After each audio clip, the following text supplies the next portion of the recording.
ariko ikintu cyaje kungora cyane nuko kutumvikana kw'imiryango ko hagiye hazamo utuntu twinshi tutameze neza noneho bikantera umubabaro rimwe na rimwe bagashaka no kunkuraho abana bagashaka kubatwara buriya na papi Claver hari igihe bigeze bamutwara ngira ngo azamungarurira noneho bamubonye baramufasha batangira kujya bamwigisha ko ntari nyina bamwigisha noneho n'igihe yazaga kunsura aje Cyangugu yarambonaga kampunga akiruka yeze Kigali rero umwana makuru yari yaranyanze akajya yarambonaga akavuga ngo uriya mujye mumwita Jane niko yitwa cyangwa iyo umubona bikubwira iki bikwigisha iki bikwereka iki iyo mbona umwana wanjye ari mu murimo w'Imana biranezeza cyane biranezeza cyane amahoro nshuti z'umusaraba ibihe byiza kandi ineza y'Imana igwire mu buzima bwawe ndizera ko mumeze neza ahantu muri hose mudukurikiye ndifuza ko ineza y'Imana igwira mu buzima bwanyu kandi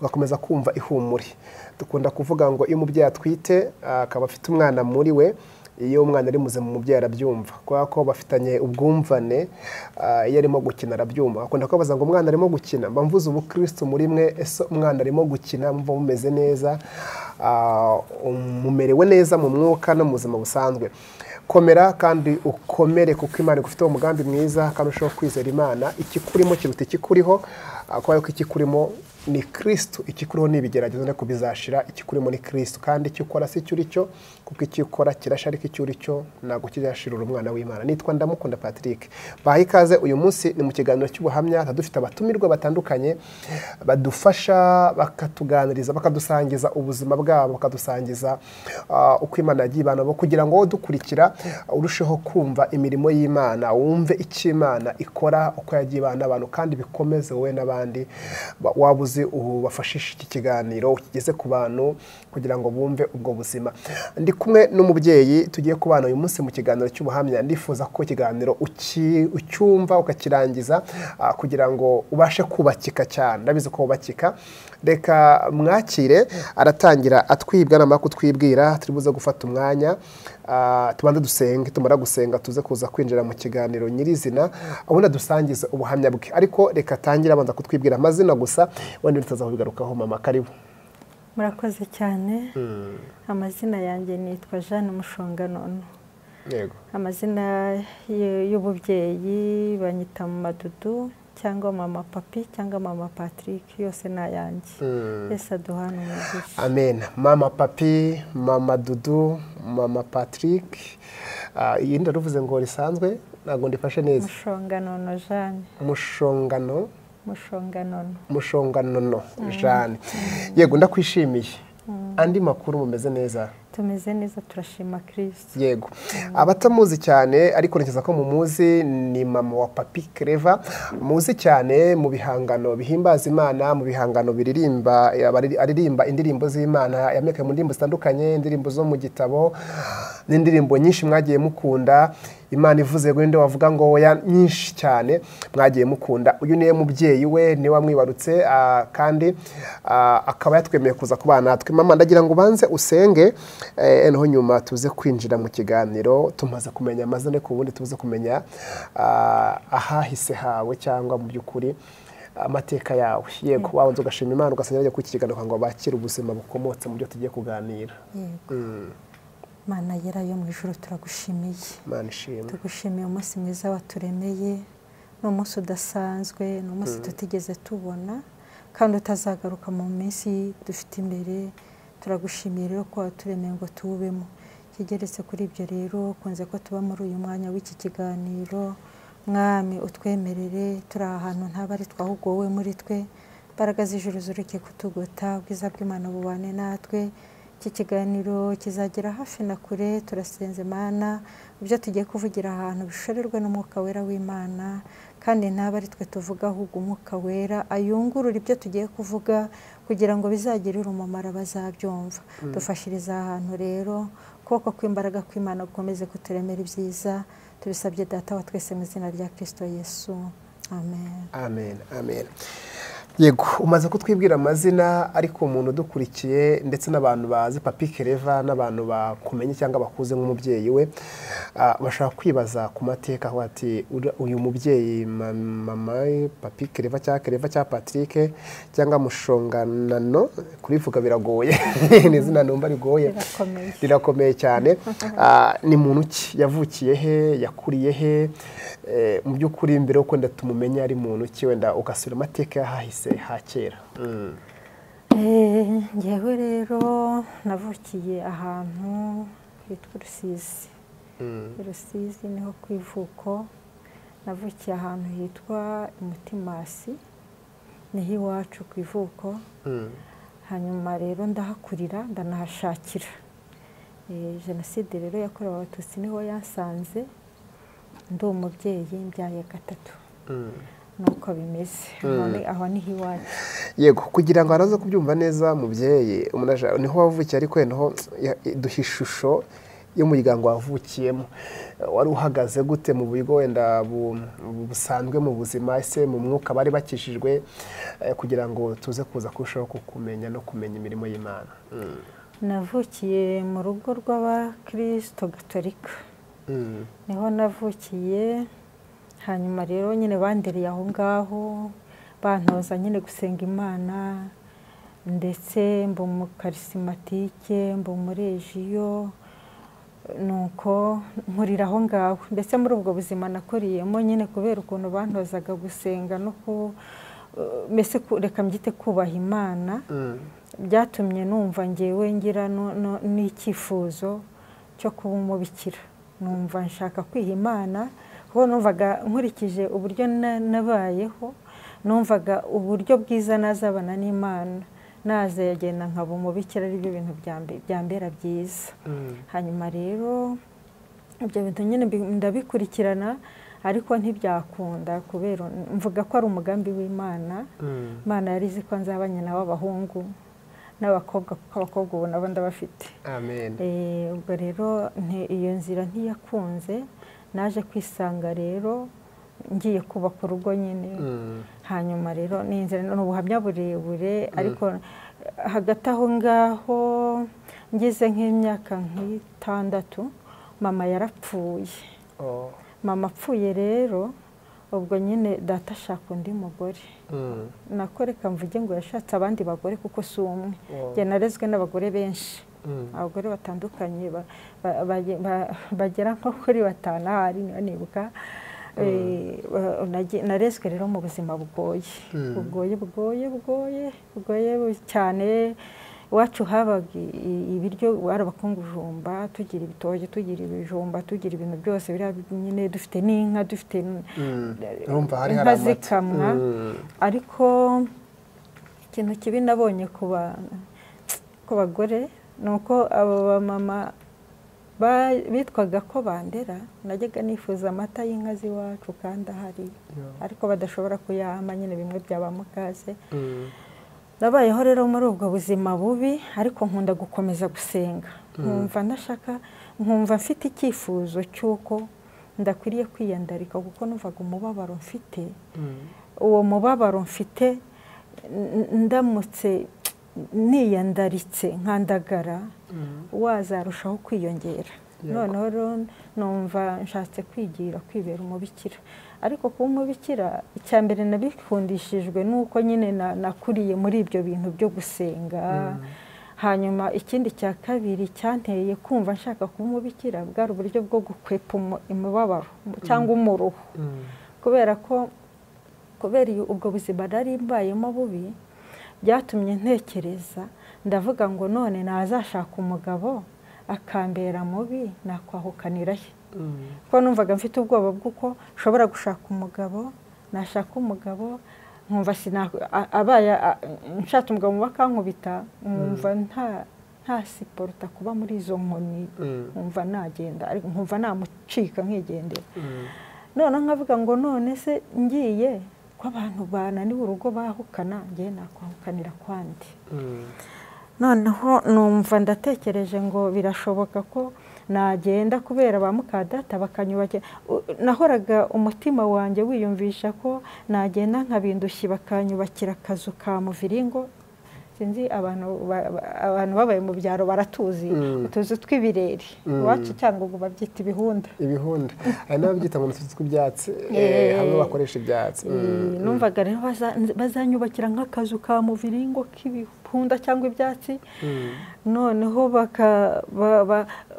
ka metero nk'eshatu, nkajya numva wenda nzaruha mfite nk'abana 2 cyangwa 3, ukabona iyo shusho ikanza mujyana nkabona nagiye guhingiriza metse akana nshoreye akandi wenda nikoreye agatebo kari utujumba bampaye ahantu nahingiye n'udukwi hejuru, uko nabibonaga mu ishusho y'abagore nyuma cyane baba mu bwo buzima. Numva rero ndabitinya, noneho kubera ubwo bwoba ndavuga nti noneho reka njye kwibera umubikira kugira ngo nkwepe ibyo bintu azageraho mpurira nabyo.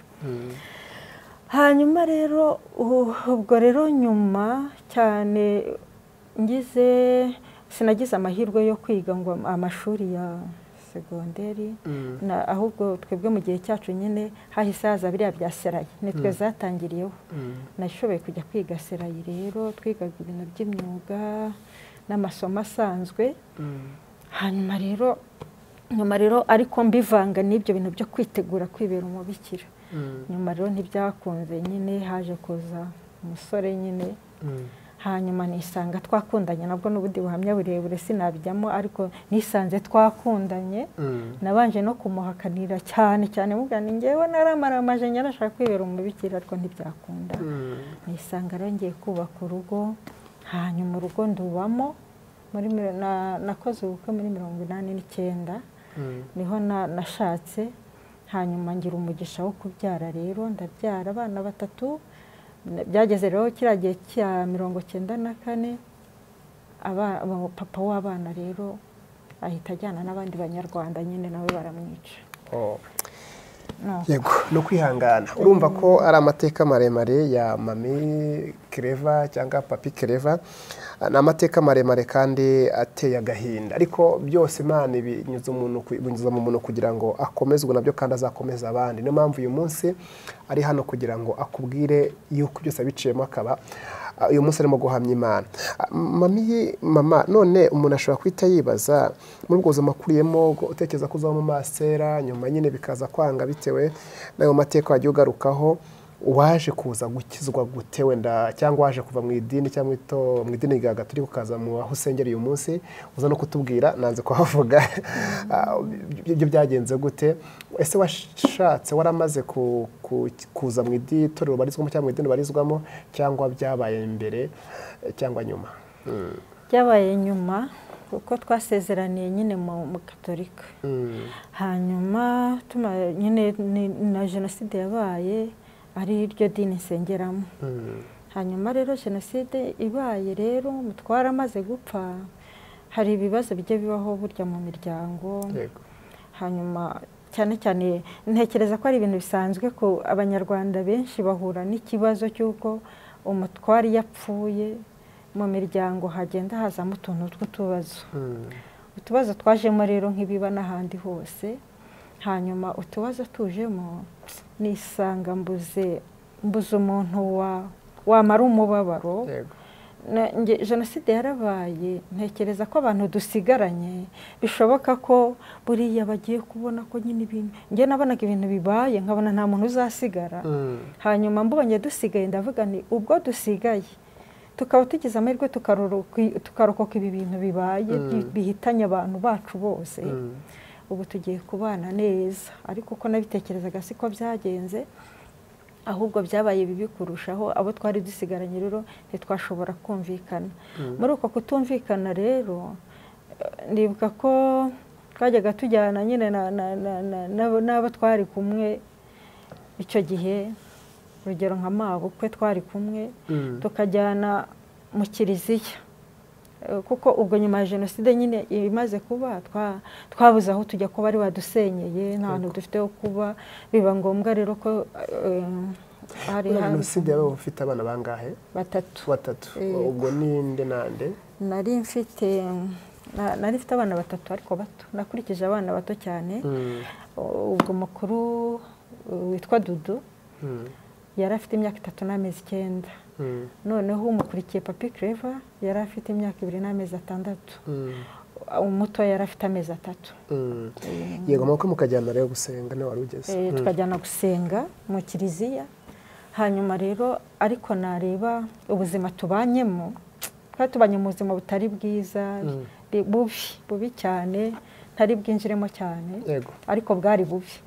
Noneho nareba ukuntu tujyana mu kiliziya rero, nageze aho biriya byo guhazwa nge mbicikaho, ndavuga nti niba Yesu tumushyira mu mutima muzima wejejwe, icyo gihe nyine twebwe twari tuzi ko Yesu ahabwa umuntu utunganye. Noneho nge nkavuga nti noneho rero niba ari uko tubanye mu rugo, noneho kuza kujya guhabwa Yesu hoya ndabihagarika. Aho ngaho rero muri uwo mubabaro mbona ko gize umubabaro wo kuba mbuze umutware n'umuryango dusigaranye tutari kubyumva kimwe, nahise nkumbura kujya. Twabaga ahantu hariya ku Mumena, aho bari baradushakiye inzu yo kubamo nyine tuvuye mu ruzerero rwa kiriya gihe. Yego. Twe twarazereye tujya no muri Kongo, tugaruka muri Kongo, tujya Nyarushishi mu nkambi. Nyarushishi ni hari iwacu nyine Rusizi. Hanyuma tujya mu nkambi, tuvuye mu nkambi tuzi Kigali, famiye nyine y'umutware baratuzana i Kigali. Hanyuma tugeze i Kigali rero ubuzima bukomeza biranga, umubano uranga. Hanyuma rero niho rero numvise kera najyaga mbona abarokore biwacu bajya gusenga bakavuga ngo Imana yabo iravuga. Noneho ndavuga nti reka njye mu barokore numve ko ya Mana najyaga numva iwacu Rusizi bavuga ngo iravuga, ndebe ko na hano i Kigali yamvugisha. Nuko rero nagiye mu barokore, umumama umwe aranjyana muri restoration, bari bagiye restoration yari gikorera hariya kuri Maison de Jeune Kimisagara. Hanyuma rero ndagenda mpageze, koko numva baravuga ubuhamya bw'ibitangaza bw'Imana, ariko mbona noneho ntibameze nk'abarokore nashakaga. Abo nashakaga nabonye iwacu. Noneho rero nigira inama mu mutima, ndavuga ngo reka nzajye mu gakinjiro ku cyumweru. Mu gakinjiro nagiyeyo ndagenda, ariko nari nihishe mukecuru, kubera ko mukecuru yangaga barokore cyane. Ngenda nihishe, ndagenda rero ngeze mu gakinjiro. Uwo munsi nahahuriye n'Imana. Buriya hari ukuntu Imana iguhata ikintu mu mutima ngo genda, ariko buriya hari ukuntu Imana yateguye ko ugiye guhura n'ibisubizo byawe. Yego. Niho nageze mu gakinjiro rero, naturutse ku muhanda harya hepfo, ninjira nzamuka nyine njya hejuru mu gakinjiro ku rusengero, kuri twa tu escalier. Niho nazamutse, ariko nkizamuka numva korari hose yaniri kuririmba amajwi beza cyane. None se numva sinzi ukuntu byahise bingendekera, numva ibintu binzamutse umubiri wose, umusatsi numva unyorosotse ku mutwe. Numva mu mutima wanjye ndatekereje ngo ahari birashoboka ko hano hantu nshobora kuharuhukira. Yarahageze rero, habaga umudiyakoni yaratashye, umusaza munini wakundaga guhagarara ku muryango munini ku rusengero nyine rwa hariya. Abantu baramuzi, ratabarutse. Baramuzi cyane, yaratashye. Yagara mu gakinjiro nanjye ndamuzi. Naramukundaga cyane uriya musaza, ko yanyakiranye urugwiro ntigeze mbona. Iwacu mu Gatolika baragenda gukinjira mu kiliziya, ariko nta muntu wakwakiraga ngo akujyana ajye kukwicaza, ajye kukwereka aho wicara. We rero yaranjyanye, sinzi ubwo yambonye ahari meze nk'uko batameze, kuko nari meze nyine nko mu Gatolika. Nambaye amashenete, nambaye, simvuga ko kwambara shenete cyangwa iki wenda ari ikibazo, kuko muri ibyo yaravuze ngo umuntu wese amuwejejwe mu itorero abamo.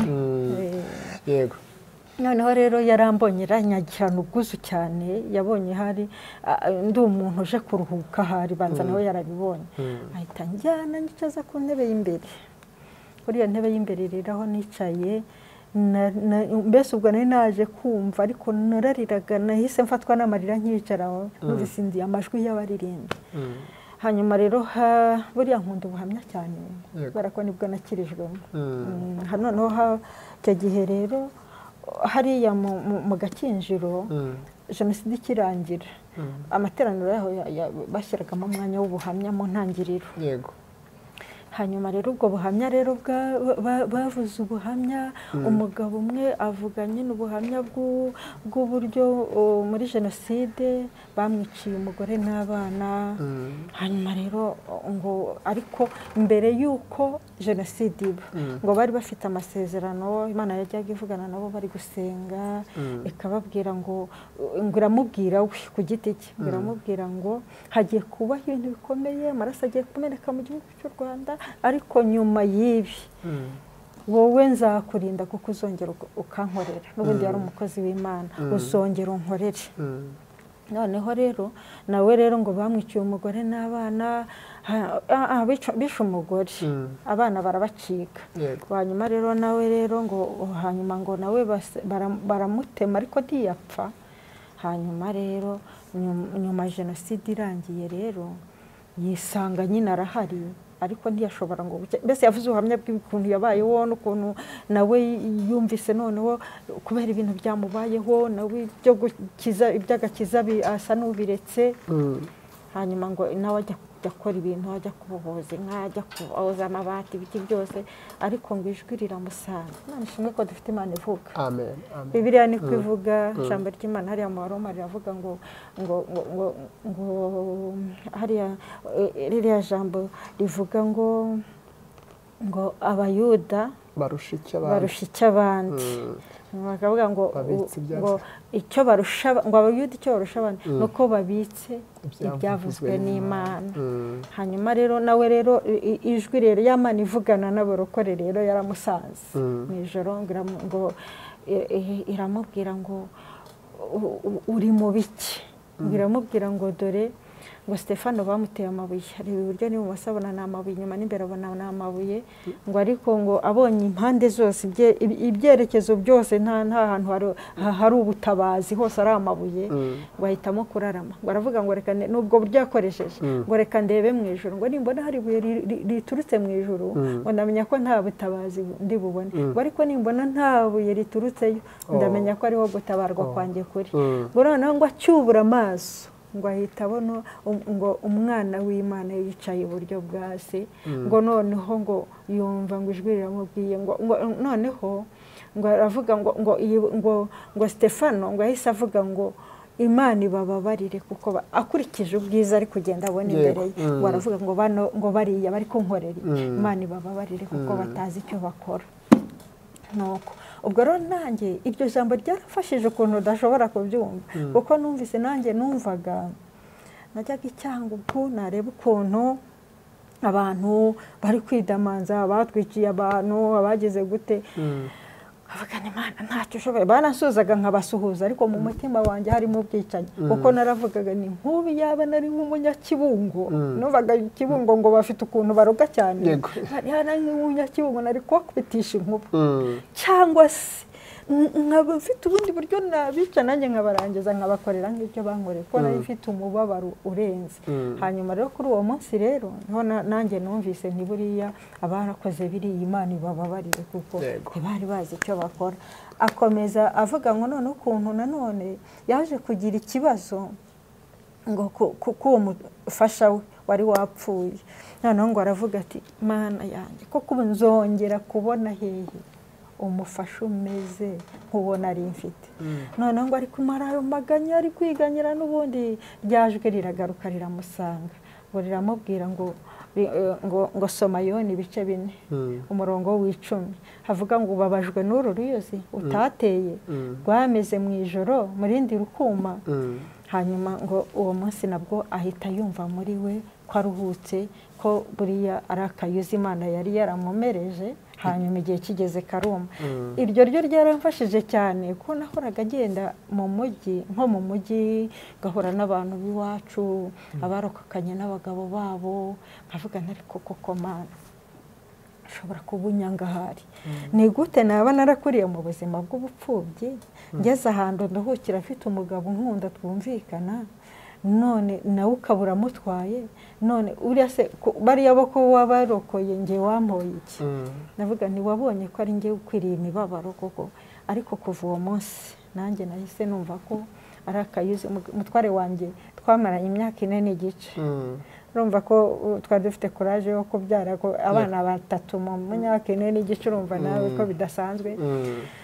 Hanyuma rero nanjye numva ni kakayuzi Imana yamereje mu myaka 4 n'igice, hanyuma imyaka 4 n'igice karuma, nta rubanza rero mfite. Hahaguruka undi mugabo yari umurundi wavuze ubuhamya nawe, aravuga ati Imana yarandinze bikomeye, ati iyo ntekereje Imana numva ntazi icyo nakorera Imana.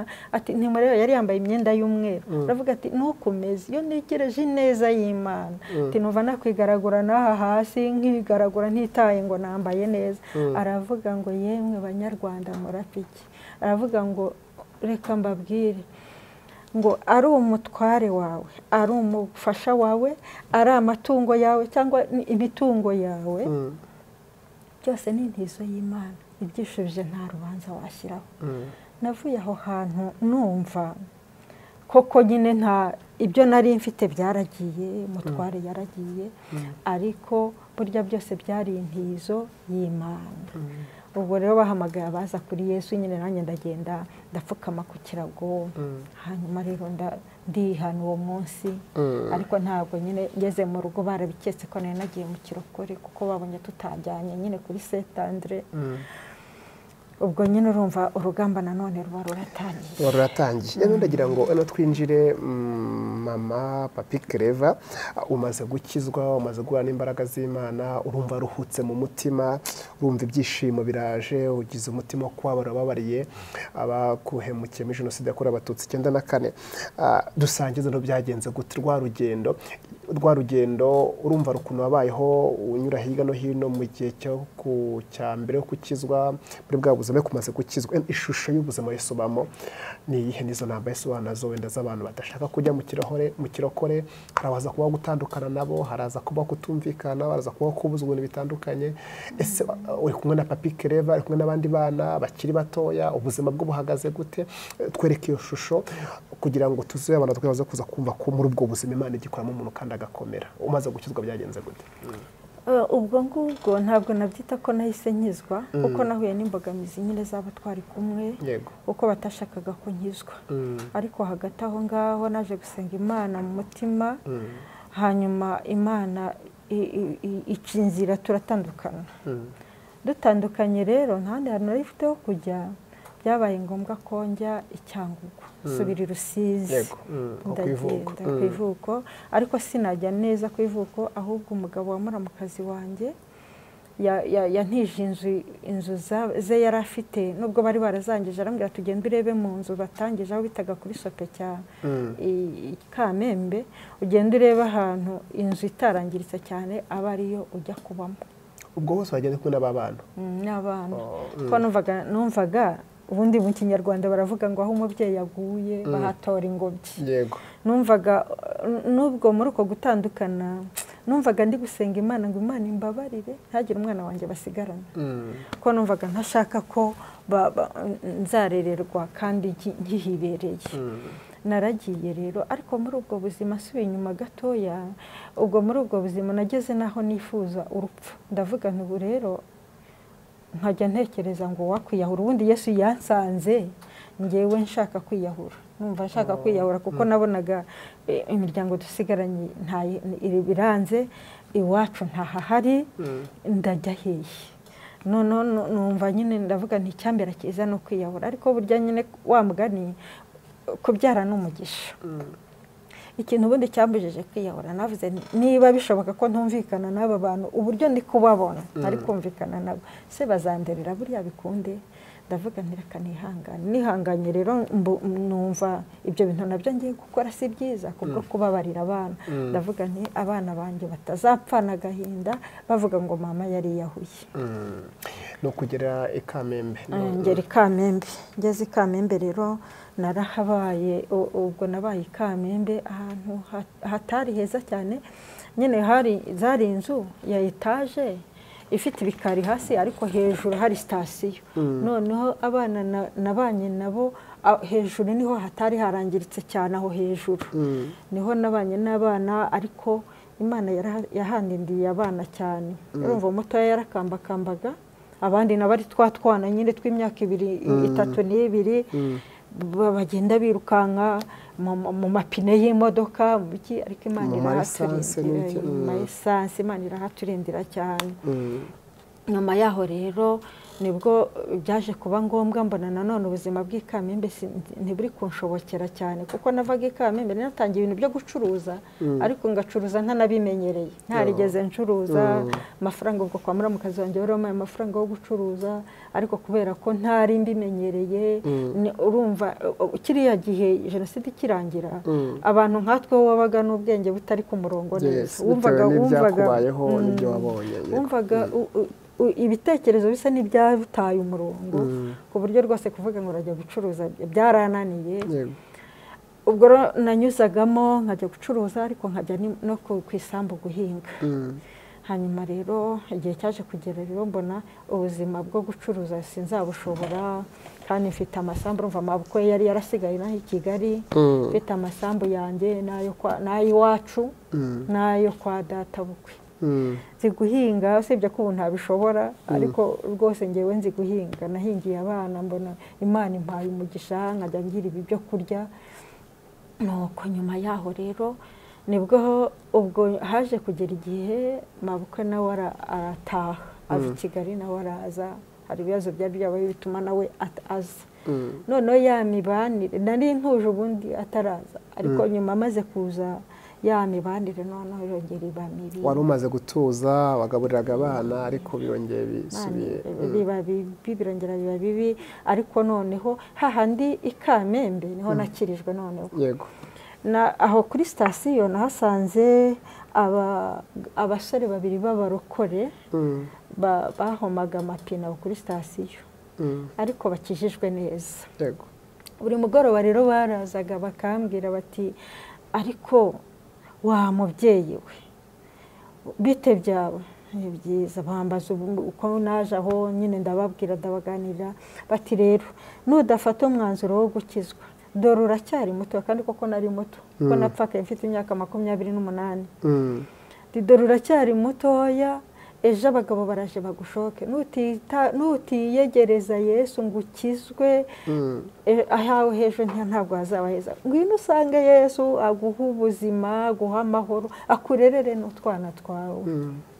ubwo rero natinze kubyumva nari mvuye i Kigali nagiye mu gakinjiro meze nk'umuntu wakiriye Yesu ariko ngeze hahandi noneho mba mu kantu nari mfite umupadiri wanyigishaga muri bya bindi by'ikibikira uwo mupadiri wamfashaga kwitegura maze gushaka yarakomeje inshuti yacu ni nawe buriya wari warabyaye papi CLAVER muri batisimu yego yabaga rero kuri katedrali Cyangugu noneho nanjye nje kubikamembe mfite mama wo muri batisimu nawe yari nk'umubikira babandi bita abakobwa ba musenyeri nawe yabaga aho bita ku ka Cyangugu ndavuga ni rere bikira ko ngiye kubiva padiri azavuga ngo iki ese mama wo muri batisimu we azavuga ngo iki numva nyine ngize isoni yego wabishiramo imbaraga ariko ba bantu barakomeza baranditiriza baravuga bati turashaka kuko uzi ugasanga Yesu niwe wenyine wakuruhura akakugirira neza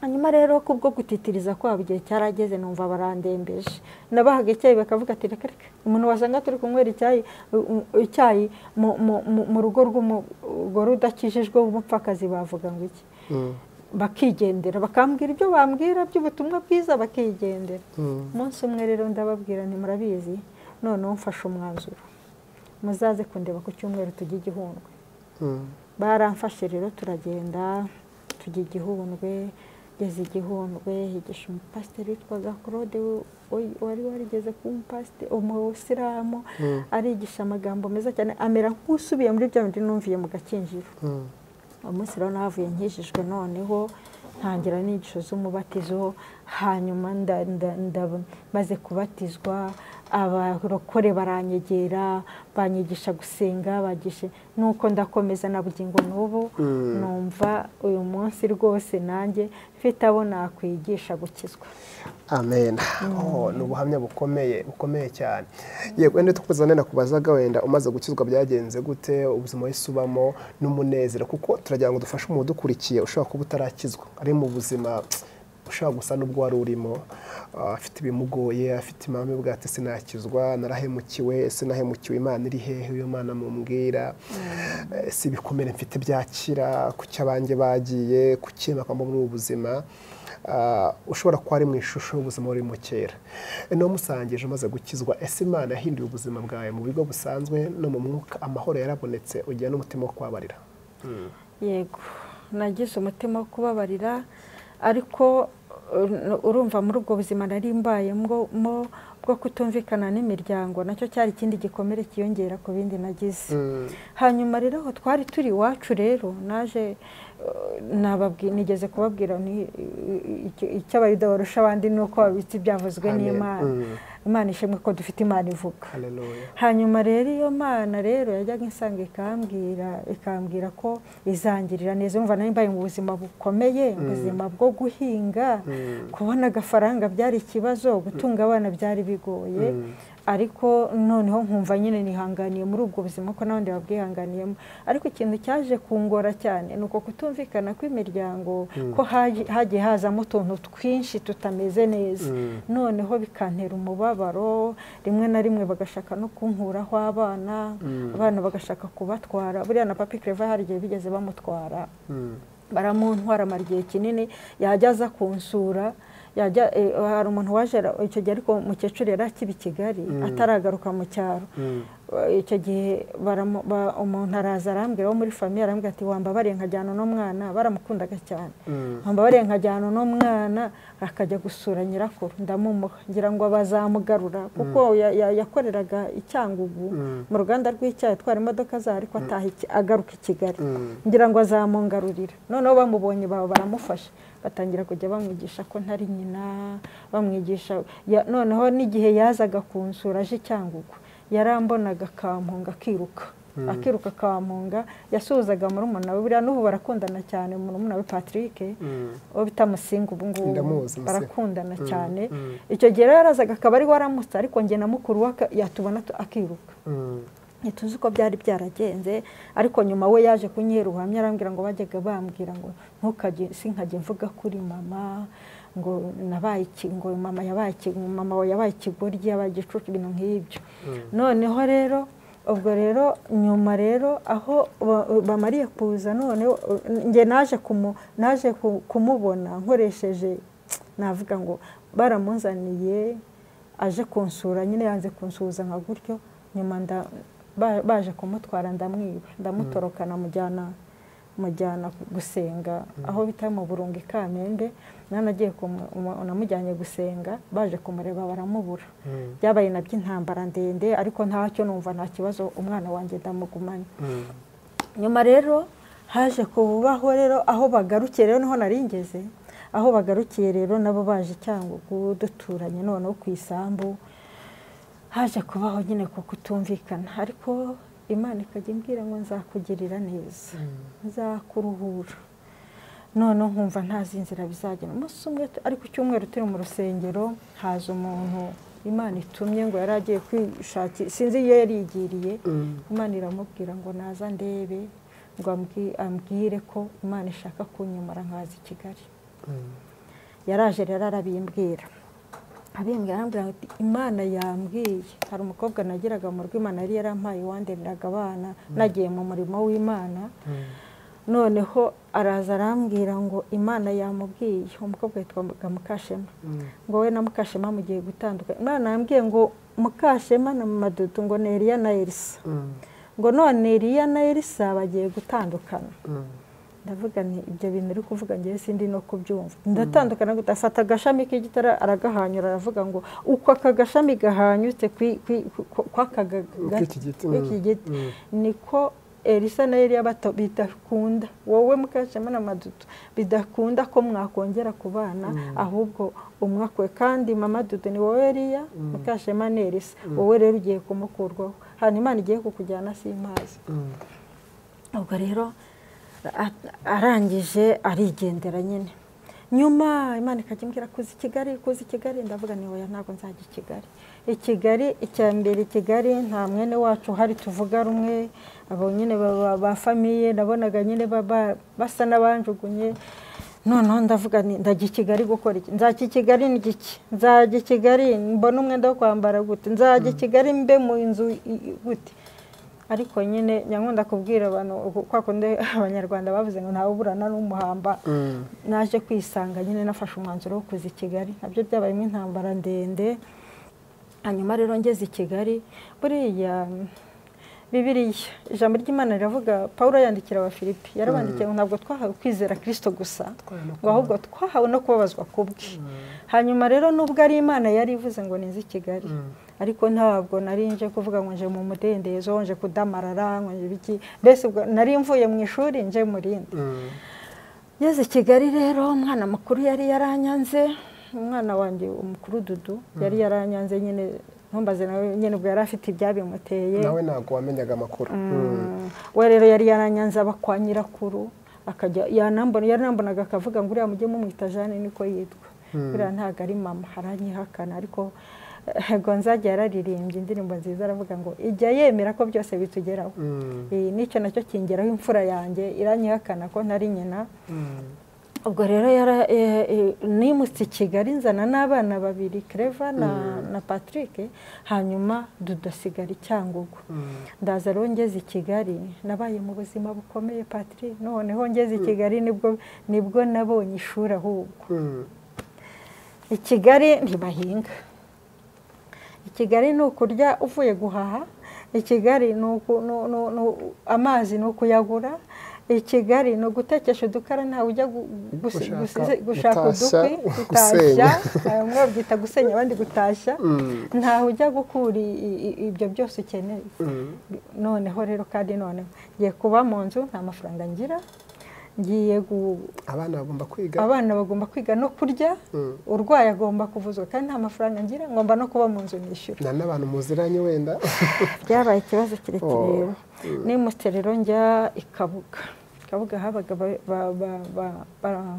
bakuru banjye bo kwa mama wacu bavuye muri Kongo yaragiye rero mukuru wanjye umwe ashyira mu rugo rwe hanyuma wajya gukorera i Bugesera n'abandi bana yari afite aho hafi ajya gukorera i Bugesera hanyuma asigara muri urwo rugo none inzara yatuririye muri urwo rugo amahirwe twagize ni cya gihe ahayeze ibijumba ni 2001 eze ibijumba bamwe akabyita ngo ni record defense abandi bakabyita babyise amazina menshi noneho rero najyaga mu isoko kuyora ibijumba bamennye mu isoko akaba ari byo turya none igihe cyaje kugera na wa nyirinzu nawe aravuga ati inzu yanjye ndayishaka byabaye ngombwa ko ngenda nyine njya gushaka inzu yo kubamo ntagira amafaranga ariko haboneka abantu abamama umukobwa n'umumama twasenganaga nyine hari Kabuga harya haruguru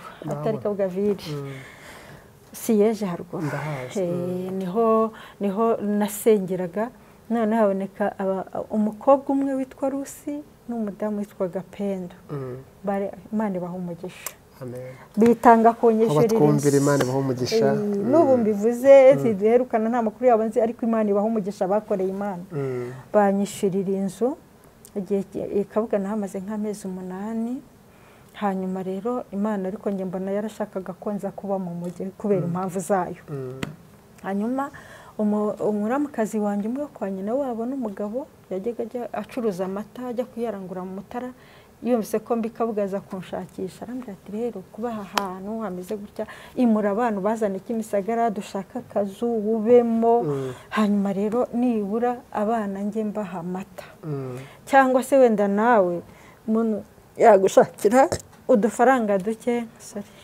yego yashaka udufaranga dukeya ugakora narahabaye rero Kimisagara mana yanjye inzara yarahatuririye n'abana banjye babiri yarahatuririye ikiro cy'igitoki kigura amafaranga 15 ibirayi bigura 20 tukabura amafaranga yo kugura 15 yo kugura igitoki bana banyezarira barya birakomera ubwo nande bawe ni Papi Claver na Patrick ari Musinga noneho rero ahantu twarahababariye cyane noneho rero buriya hari abantu batagira impuhwe ari umama twari duturanye ngo asengeraga restoration baragendaga baryaga inkoko bakarya ibintu byose inkoko zasigaye akajya kuzimena mu kimoteri abana banjye bakazana ati mama abandi bantu bari kurya inyama natwe nkavuga ni mwihangane ubu buzima tubayemo Imana izabudukuramo mu gihe gikwiriye aho hantu rero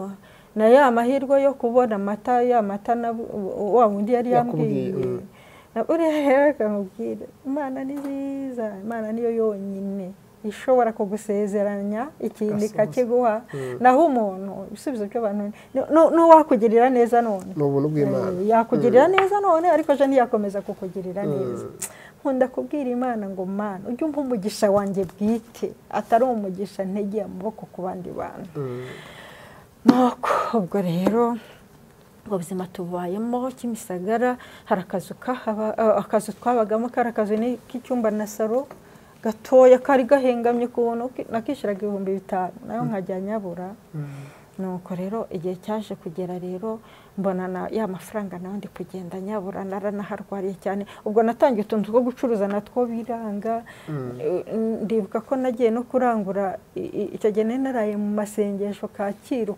kanserege hari groupe y'amasengesho nari narayemo bantumiye ariko mbyuka ngiye icyo gihe wavugaga ubutumwa navugaga ubutumwa muri ubwo buzima navugaga ubutumwa nkajya mu biterane nkunda gusenga cyane aje kugera rero noneho ubwo nkora impanuka ngiye kurangura icyo gihe naho byabaye ibintu birebira abana barahangayika noneho nakwa kundi napfaga kugenda nkajya kudendekeranya nyine rimwe nazana dodo zikabora nabuza bazigura nuko ubwo rero icyo gihe noneho mba ndaryamye mu buriri nyine mpera wakoze impanuka y'iki imodoka ngiye kurangura ubwo nayinjiye mu modoka nicara imbere kwa shoferi ariko ngira ngo umuryango urakinze ariko udakinze noneho akayaga karankubita nyine ko mu kirahure ngiye kuzamura ikirahure noneho urugi rurifungura mpita njyana n'urugi ngo hasi ubwo Imana yaramfashije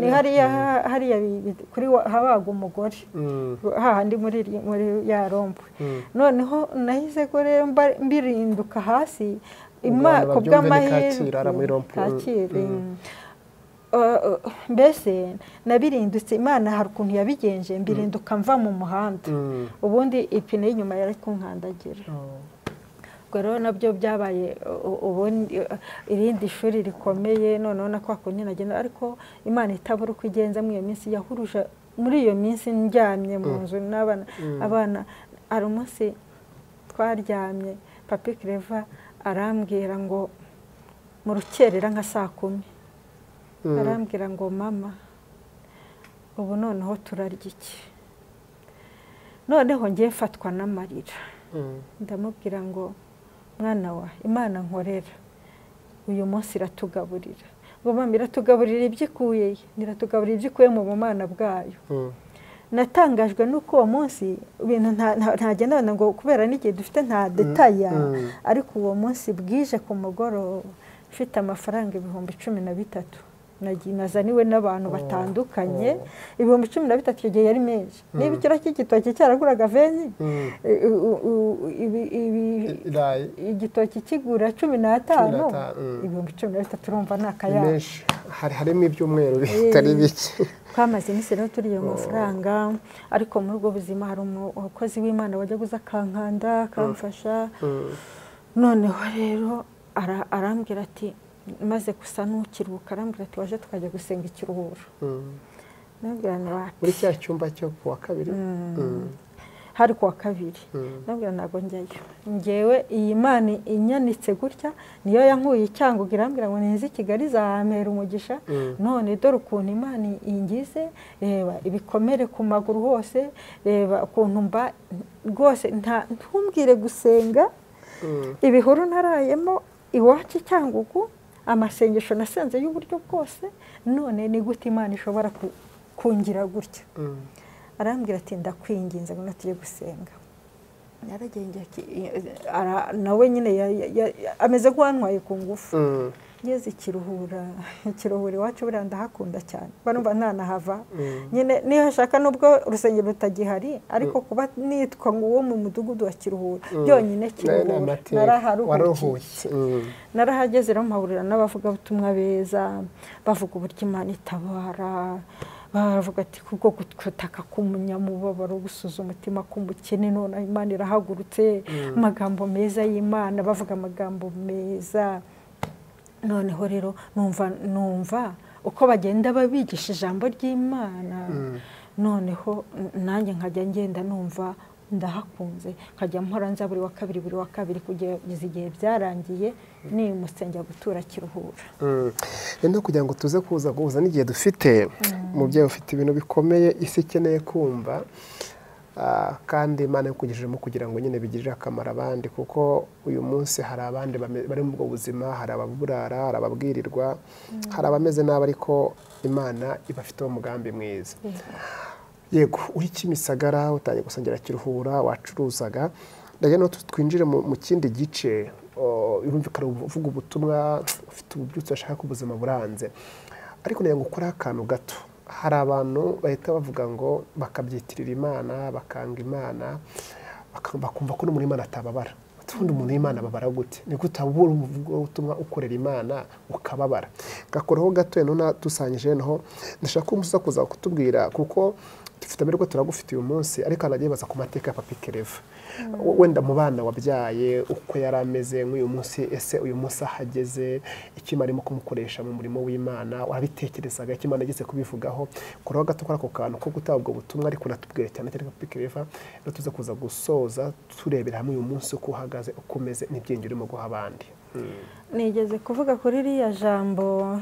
rivuga ngo ntabwo twahawe kwizera Kristo gusa twahawe no kubabazwa kubwe ririya jambo rikubiyemo ibintu byinshi ntabwo bivuga ko umuntu w'Imana atababara ntibivuga ko umuntu w'Imana atasonza ntibivuga ko umuntu w'Imana atakwambara ubusa ibyo bintu byose turabyemererwa muri uru rugendo rujya mu ijuru mibabaro turayemererwa kandi n'agatsinda Yesu yarabivuze aravuga ngo wemera kuba umwigishwa wanjye muwikorera umusaraba wakankurikira umusaraba rero ntabwo ari kiti tuzaheka nka kimwe yahetse bajya kukimubambaho imibabaro tunyuramo niyo musaraba wacu ubwo rero umuntu wakwibeshya ko umuntu wubaha Imana cyangwa umuntu usenga Imana atababazwa ahubwo Imana ibidukishamo kugira ngo nimara kubidukuramo tuzabe icyitegererezo ku bandi bantu ibishaka ko ubuhamya bwacu nk'ubu nkanjye urugero kuri uyu munsi ntabwo hari abantu ntirirwa mbwira ubuhamya bambona gusa ukomeze bagahita bavuga ati tubonye Imana bakurikije uko nari imeze icyo gihe kuko Ikiruhura nahabaye mbabaye cyane hahandi nari ngezeho nimukiraga Ikiruhura nimukiye Ikiruhura mbabaye kurya ari ikibazo kwishyura inzu ari ikibazo hahandi naburaga ikintu ngaburira abana nkajya gusoroma ibiboga byimejeje kuri Nyabugogo ibyo nagaburiraga abana hanyuma rero Imana idutungira muri ibyo ndibuka ko nigeze njye no kusaba utuvuta mwene data ndamubwira nti mutuvuta twijana njye gushyira mu mboga aratunyima ngira ngo ntacyo nabyibuka yabonye ko ijana ntaho nzarikura sinamurenganya aravuga ati n'inyama ntazanyishyura kandi koko sinari kumwishyura nari kuzamwishyura wenda bitinze kuko nta amafaranga nari kuyakura hanyuma rero ubwo buzima rero Imana yemeye ko mbucamo kugira ngo inzu nabagamo nayo nayishyiraga 5,000 ariko nyirinzu yarazaga nkamubwira ndaje njye kuyazana akambwira ati ngaho genda uyazane nitegereza nkabyuka ngakaraba ngafata agatenye nkambara cyane ko icyo gihe nta naho kafataga nakazingirizaga mu nda kagahinguka inyuma ngapfungira aha hanyuma rero nkagenda mu nzira nkazamuka iriya nzira ya Kimisagara ubwo buhamya nagiye nkunda kububwira abantu cyane azamuka inzira ya Kimisagara ngenda ndi gutekereza ni kuri ndahura n'umuntu Imana ibwiye ngo girira neza uwo mubyeyi cyangwa se ndasanga umuntu aho yataye Nyatore nkagera Inyamirambo n'amaguru ugenda mbisikana n'imodoka sinyabone nagera Inyamirambo none nkavuga ntisingaruka nyuma aho navuye nkamanuka none yo ku Gitega nkamanuka ku Gitega nkagera Nyabugogo ngahura nkagera mu rugo ntayo nzanye nyine nza kambaza ngo ati sura yazanye niyo yandi mwihangane umunsi sinayabonye ejo nzasubirayo nabaga se nsubiye heye ariko ubwo buzima nabwo Imana igenda isunika tubona tuvuye mu byo kurya ibiboga ibwo bivaho n'iki ubwo rero ibyo bintu kandi byambagaho gutyo nsenga Imana ubu amanywa nijoro senga Imana ntasiba hari amagrupe twasenganaga ariko muri uko gusenga ya Mana yacu ivuga ikajya imbwira ngo mwana wanjye nubwo ubona bimeze gutyo ariko nzakugirira neza nzakugaburira uryo uhaje nzakwambika uberwe n'imiryango nzayiteza kukugarukira Imana ikajya imbwira ibintu by'amasezerano menshi ikajya imbwira no ku bana banjye ko bazaba umugisha hagati abana baje no kunta baragenda biba ngombwa ko n'abana banta baragenda uriya Papi Claver aragenda na murumuna we aragenda mukuru wewe nababwiye ko n'ubundi naje Kigali yaranyanze baragenda ibyo byose Imana irabyemera ngo bibe ku bakozi b'Imana noneho niba hari agahinda kabaho gakomeye ni ukwibona umeze witwa umubyeyi utafite abana kandi batarapfuye bariho abana rero baragiye bagicyangugu bahageze abantu bakajya birirwa bavuga amagambo menshi umugore bavuga akavuga ati umugore yagiye Kigali kuba indaya ni ibintu biraho abantu bazi yagiye ku Kigali kuba indaya ariko njyambwira abantu nti sinigeze mbi indaya sinzanabayo nzakomeza kubaha Imana kugeza igihe bazanshyiraho agataka kuko nabonye ukuboko kwiza kw'Imana abana baragarutse rero bazi Kigali kubw'amasengesho nabwo n'ubundi buhamya burebure nta kwinjiramo ariko abana kubw'amasengesho najyaga gusenga Imana ikambwira ngo ndirahiye ndi Uwiteka abana banjye ngo nzabagarura narabahinduye kandi bazakubera umugisha abana rero baje kugaruka bose baragaruka uyu munsi bose ndabafite bose abana banjye barahari noneho na wa wundi wari waranyanze n'ubu tuvugana niwe tubana mu nzu ubwo rero bose baragaruka nta muntu rero wajya hariya ngo avuge ngo umuntu w'Imana ntagomba kubabara tugomba kubabara kugira ngo imibabaro twaciyemo tuzayifashisha abandi aba mu gihe kizaza kuko niba icyo gihe ntararyaga uyu munsi nkabandya kandi hari ikindi kintu nabonye Patrick hari ikindi kintu nabonye Imana ikunyuza mu nzira y'umubabaro ikakwima ibiryo kugira ngo nubibone utazibagirwa umushonji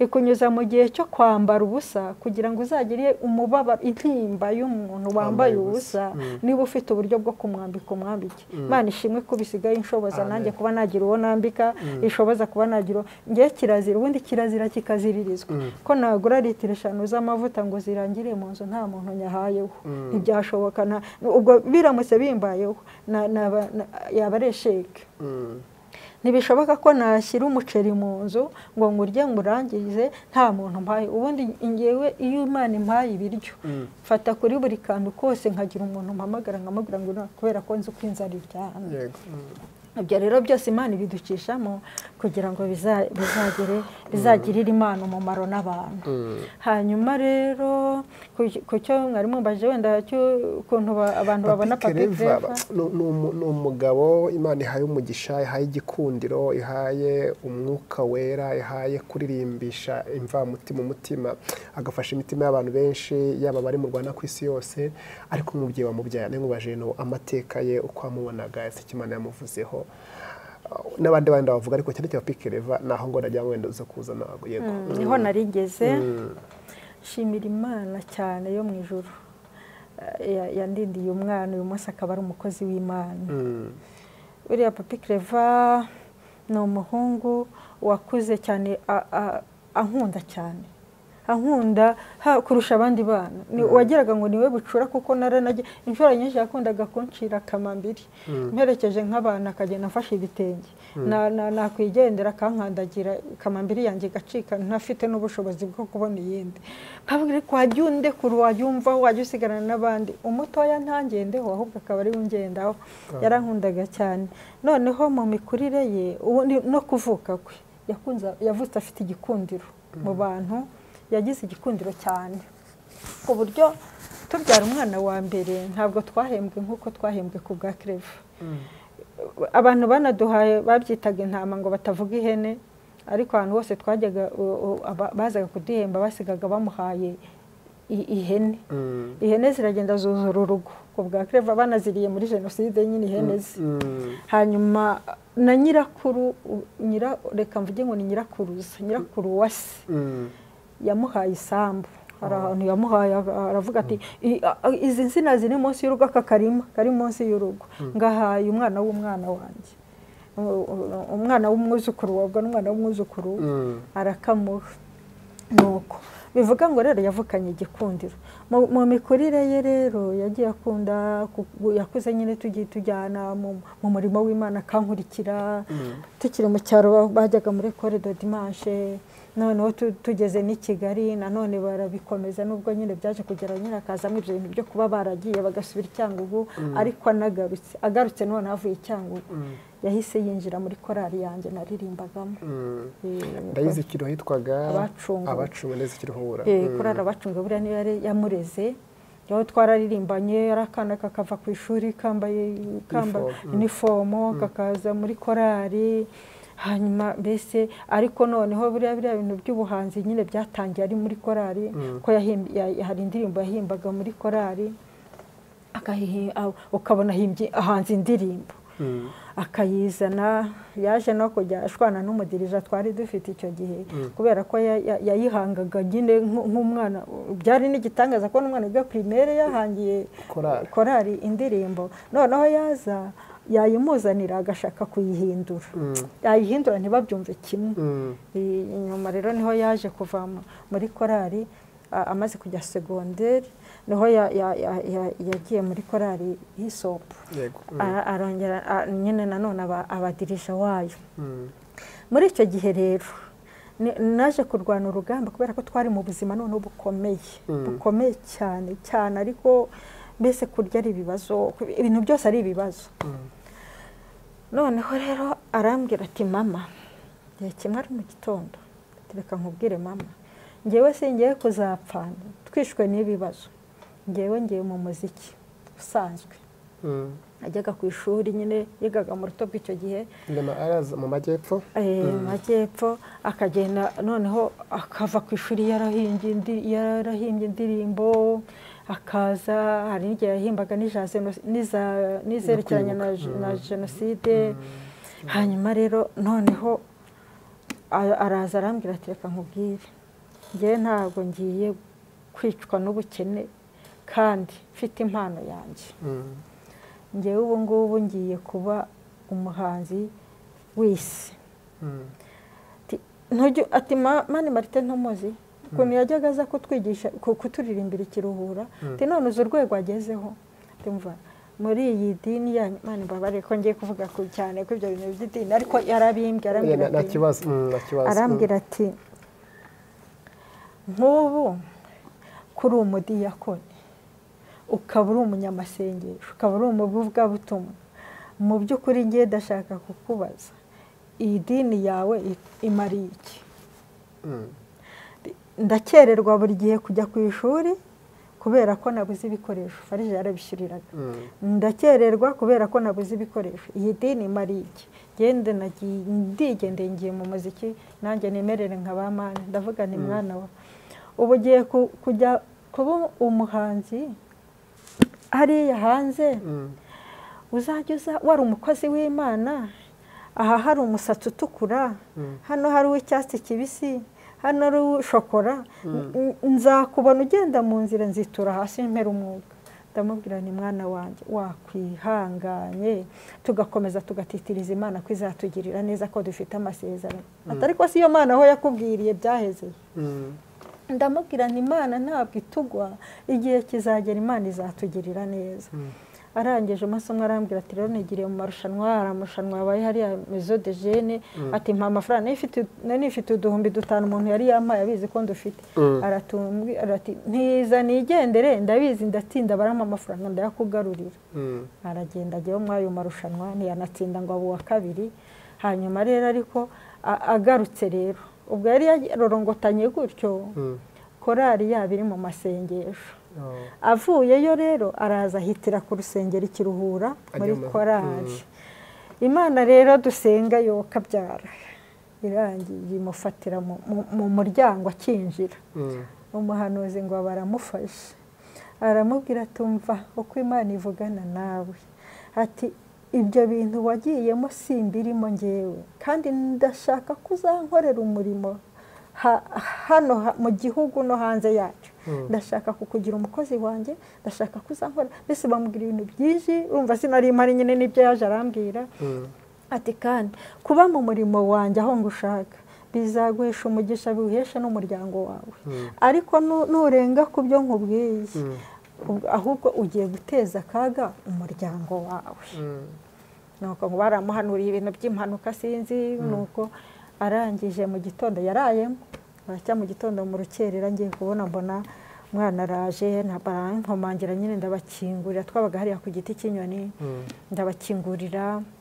Yinjiye mu nzu ahitira mu cyumba cyanjye, araza arambwira ati mama, ati ya Mana yawe yarinyishe, ati imbana ibyana byose ujya umbwira ukambuza ukuntu nzabateza akaga kubera kuva mu murimo w'Imana, ati byose Imana yabinsubiramo. Ati none meshe kamwe ninjiye mu murimo w'Imana. Yinjiye mu murimo w'Imana rero akomeza gukora umurimo w'Imana muri Isopo, ariko n'impano igenda yaguka, agahangira Isopo indirimbo, bigenda bikura kugeza igihe yaje kuba umuhanzi nyine kuriya. Hanyuma rero igihe kiragera, ubwo yaje kurangiza segonderi, abona burse ajya kwiga Kicukiro PRC.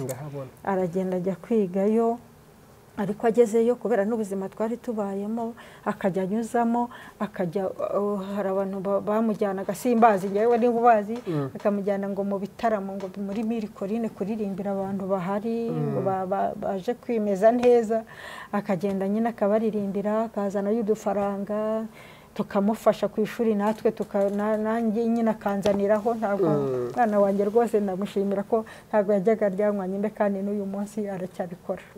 Hanyuma rero ubwo ubuzima buba burazamutse akomeza akiri aho ngaho. Nyuma nibwo yaje kubera ibyo bintu byo kuva mu ishuri akajya muri ibyo bitaramo, byatumye anatsindwa ko wabonaga ashaka no kurundukira mu muziki. Ariko nyuma yaho hari umupapa waje kudusura avuye Cyangugu, umusaza aradusura, turasengana n'umunyamasengesho. Aramubwira agiye kujya kwiga, aramubwira ati nubwo ugiye ku ishuri ariko Imana irambwiye ngo ntuzasige gitari yawe. Ati gitari yawe niho ubuzima bwawe, mbese niryo pfundo ry'ubuzima bwawe. Nuko yagiye rero iyo ngiye yajyana n'iyo gitari ye. Ubwo rero kubera kujya mu ibyo bintu kwiga biramunanira, yaje kuza rero kurundukira mu muziki kuriya. Nibwo yatangiye rero gushaka ukuntu aziga ibintu by'umuziki. Ibintu by'umuziki rero bifashijwemo na Pasiteri Mabure saba Yesu yabaye umushumba. Ubwo niwe wabimufashijemo, aramwigisha, akajya agera akamwicaza akamuganiriza, ati mwana wanjye nyine. Ubwo yaragiye amubonye, hari ibitaramo byari amahugurwa y'abaririmbyi yari yabaye mu Kiyovu ahantu Pasiteri Mabure yari afite ishuri. Noneho rero ngo byakorwaga n'abazungu, umuntu aramubwira tuzaze tujyane, mba nkubonamo impano uzaze tujyane. Bajyana, agezeyo rero agarutse arambwira ati nasanze Pasiteri Mabure, yarakiri na mwarimu icyo gihe, nasanze mwarimu Mabure ari we diregiteri w'ishuri ryo mu Kiyovu. Ati none rero ati ndashaka ariko kuzamusaba akanyigisha. Nzabimusabe. Navuga ntumunsi uhurize. Yaragera aramusuhuza, aramubwira ati mama yambwiye ngo ngusuhuze. Nari musanzwe muziranye? Naririmbye muri Betaniya. Hanyuma Pasiteri Mabure nyine yaridirije aho. Yego, aramusuhuza. Aramubwira ati se ko nta mama wawe ninde? Aramubwira ati mama wanjye ni Madudu, umubyeyi uvuka imutima hasi witwa Jeanne Mushongano. Ni wowe uri wa Madudu? Aramubwira ati yego ndiwe. Ati surindi? Aramubwira ati banyita papi, nyine ariko nitwa Kizere, papi Claver. Nuko ararangije rero baraganira nyine aramubwira ati mama umunsi uhurize nyuma y'amahugurwa arangiye amusaba ko yazamufasha kwiga umuziki ngo ko yiyumvamo impano yo kuririmba aragenda aramwitwedeka arabyihorera ariko yari yamuhaye nimero araza kumuhamagara maze kubona agatelefone aramuhamagara aramubwira ati ko narategereje ko muzambwira ndaheba aramuhamagara tuzaze tuvugane yenda mwicaza muri biro yarambwira ati wa mwana we nasenze Imana imbwira kuko uzavamo umukozi w'Imana ukomeye ati none ndashaka kwigisha ariko ndagira ati wize iki amubwira ibyo yize nyine segonderi aramubwira ati nanjye ibyo nibyo nize ariko uyu munsi tuvugana si byo bimbeshejeho ati rero ubumenyi bundimo wa mwana we nkurikije ko mama wawe yapfaka yari mutoya arihangana arabarera arihangana ntiyababyariramo undi mwana ntiyashaka undi mugabo ejo heza ha mama wanyu ni mwebwe none rero shaka kugufasha wa mwana we nkakwigisha ibyo muziki mbese ubumenyi bundi shaka kubugushyiramo nawe ahari aho ejo wazavamo umuntu wo gukorera Imana nk'uko Imana yabimbwiye yaramwifashije rero aramwigisha muziki mu gihe kitari kinini atangira kujyamo ibiraka akamujya kwigisha abana bari bazamfubyizi kwa Gisimba akagenda akajya kubigisha ubundi akabona ibiraka by'amakorari iyo za Rutsira akamwoherezayo none atangira gukora ku mafaranga akava nka Rutsira azanye nk'ibihumbi nka 70 twe twabonaga ibihumbi 70 ari nk'amamiliyari wacu hagati aho ngaho rero umwana rero agenda azamuka buhoro buhoro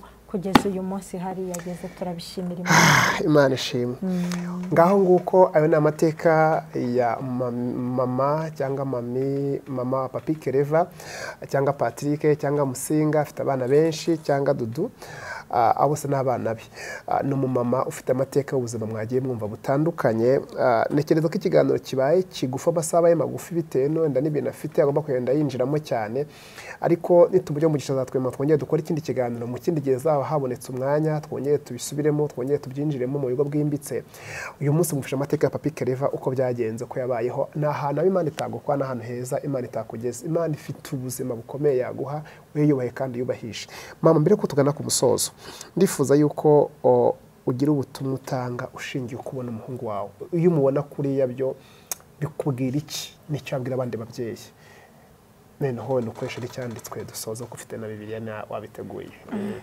yego iyo ubona Papi Claver ukabona mu bitaramo ukabona yatumiwe ukabona uyu munsi yagejeje kwiga umuziki numwe mu bari dufite beza bigisha umuziki mu Rwanda n'umuntu kandi ufite cya gikundira avugaga byose byavuye muri za mbaraga z'amasengesho biterwa nuko wasenze cyane ese tubwira ababyeyi basenge cyane ese niki wabwira Papi Claver by'umwihariko ukanamushimira kwizi mikoro cyangwa se n'icyo abandi babyeyi muri rusange cyangwa iyo umubona bikubwira iki bikwigisha iki bikwereka iki iyo mbona umwana wanjye ari mu murimo w'Imana biranezeza cyane biranezeza cyane kandi kwako n'Imana yajyaga ivuga nyine ngo azakora umurimo w'Imana mu Rwanda no hanze yarwo ngiye mbona byarasohoye kuko indirimbo ze ntizigarukira hano mu gihugu ziragenda zikajya no hanze njya kubona nkabona abantu bo mu Suisse bo muri Suède bajya bananyandikira nanjye rero numva ari agashema ko abantu bari yo hanze kwandikira umuntu nkanjye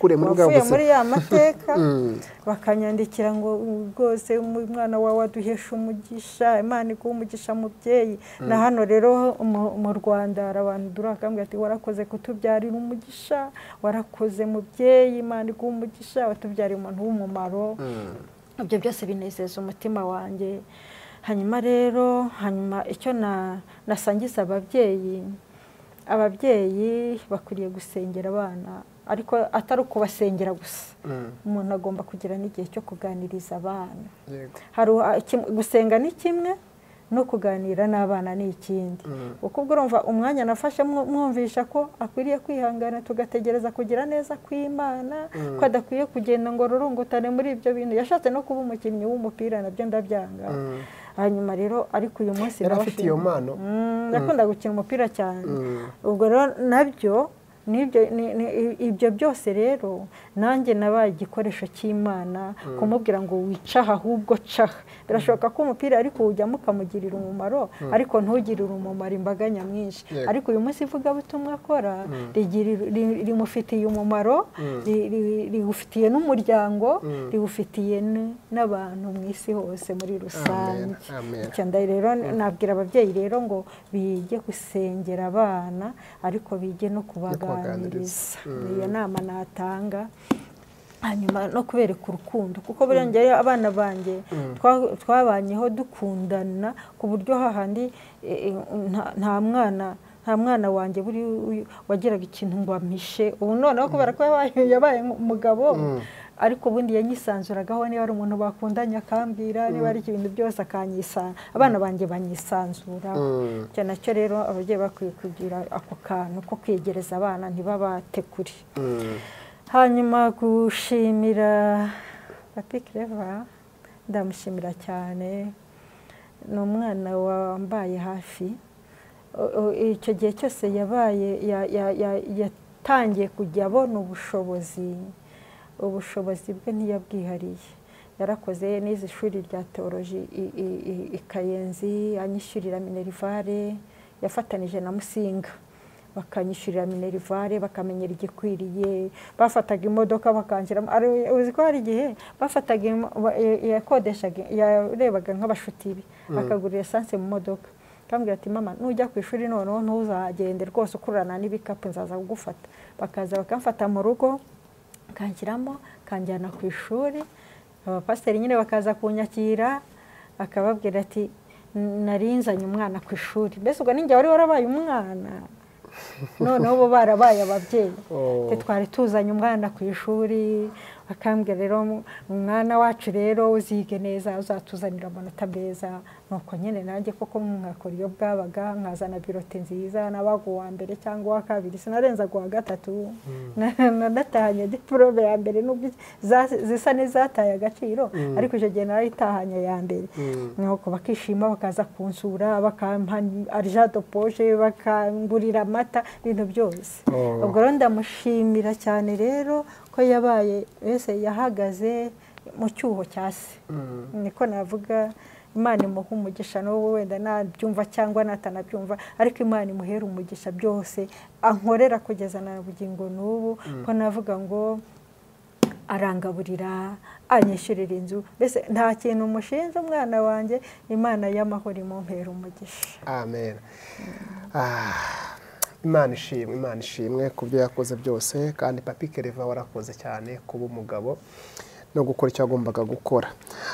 Kugira ngo natazagana confusion tusoza dusenga, bwa buntu bwose wakuriyemo bwose watubwiye bugoye uyu munsi bwarashize cyangwa uracyaburimo wabumve ko bihagaze?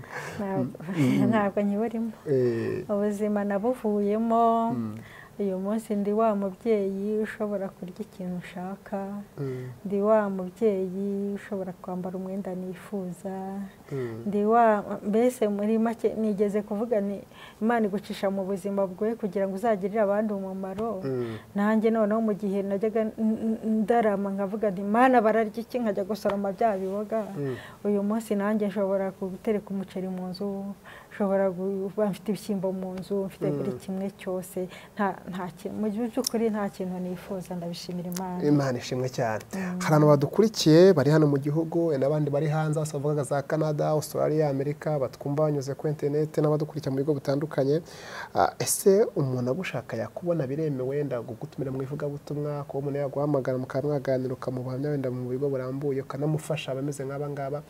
Nibwo urashobora kuba yakubona kuri telefone ubuze ugitanga sinzi cyangwa niba nazazibaha urambwira nta kibazo? Nta kibazo ndazitanga. Yego no wazibaha tugasenga. Nimero zanjye za telefone nkoresha umuntu ashobora kumpamagara. Ngira MTN nkagira na Tigo uretse ko Tigo ntayikoresha cyane. Uvuge iba kuri WhatsApp niyo nshaka cyane.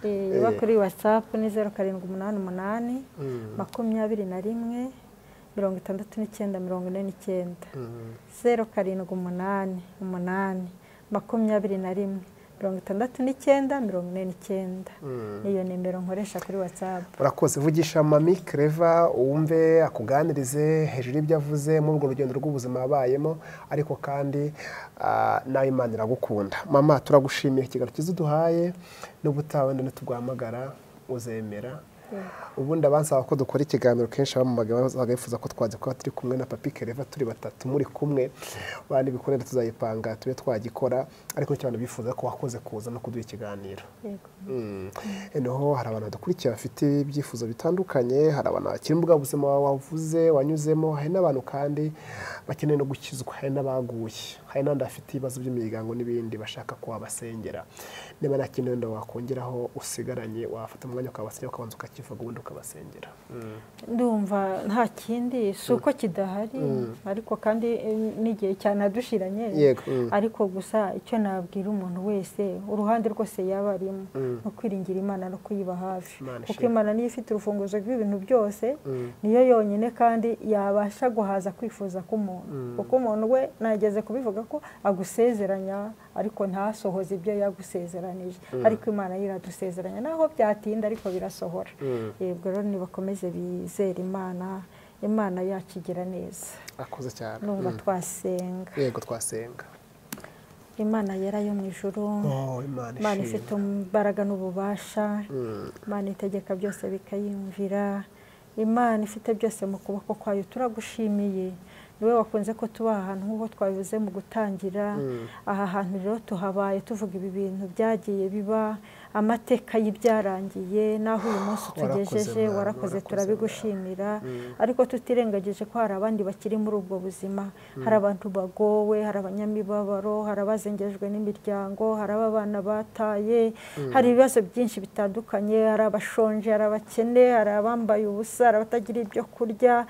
Mana we, abo bantu bose nabawe kandi urabakunda, turasenze kugira ngo urengere abanyamibabaro, utabare indushyi, ukuboko kwawe kwiza kuramburira abagukeneye, bakwifuza ku manywa na nijoro, bari gutaka batagira ubitaba, bari guhamagara badafite uwo babwira. Ariko Mwami, uyu mwanya ndabasengeye kugira ngo abanyamibabaro batabarwe n'Imana. Hari uko ujya ugirira neza abantu bawe, kandi Imana ntujya usaba inkunga z'amahanga, ahubwo iyo uje uriyizira nta muntu utuma kugira ngo uregere umunyamibabaro. Uyu munsi rero turi aha hantu ku bwa byose wakoze, n'uyu munsi uracyafite imbaraga zo gukora. Ntabwo imbaraga zawe zandangiriyeho, uyu munsi hari n'abandi wagirira neza nk'uko wangiriye neza. Reka rero Mwami, haboneka abantu bazavuga amashimwe babiheshejwe n'uko bakomejwe n'ubu buhamya. Urakoze cyane Mana, komeze kuduhira, komeze kuduhaza ibyiza, neza yawe twomeho Mwami, abanyamibabaro b'isi yose bagirirwe neza n'ukuboko kw'Imana. Urakoze, turagushimiye, bakomeza kuba mu ruhande rwacu. Shimwe n'icyubahiro bizaye Mwami, none n'iteka ryose mu izina rya Yesu. Amen. Amen. Imana iguhe umugisha, urakoze cyane. Namwe turabashimiye twabanye mu kiganiro, mwese Imana ibahe umugisha. Ahari kwira kuko ariko mu gitondo umuntu usikavuga, nugira ubwana wigirire nabi, nugambire kugira nabi. Imana igukunda urukundo renze urwo yikunda, kandi yakumenye mbere uko wimenya, inagutekereza birenze uko witekerezaho. Komera, ukomezwe n'ubu buhamya, kandi ho muri Imana izakugira neza kandi izakora ikomeye cyane. Nitwa Ndamukunda Patrick, mukore subscribe, mushireho comment, mukore share, mukore like, ubisangiza abandi, urabugize neza. Ikiganiro cy'uhamya ko nakagaruka, mugira ibihe byiza. Bye bye. Shalom, shalom.